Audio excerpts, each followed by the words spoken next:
دو بشفل باجار قامیشلو ی روجاوای کردستان زیدتری 20 خورد هاتنه گرتن جبو لشکریا نچاریجی هاتنه شاندن.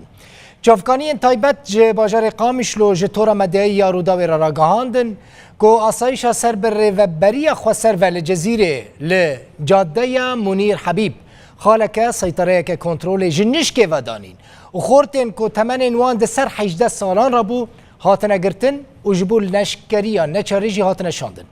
او چافکانی اشکره دکن که زیدتری 20 خورد هاتنه گرتن هنک جوان خوندکار بون او خوندکار سربست هاتنه بردان و ین دنجی برن کامپین پرورده یا لشکری ین یپگی.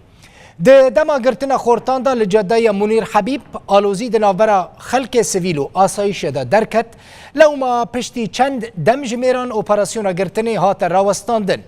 کانتونا جزیره بری دمکه یاسای لشکری یا نچار پجراند قبول کرد و ناو ماف خواب پاراستن لیکر. او یک بو سدما نرازی بونا پارتین انجمنان اجتماعی کرد لسوریه انکسی.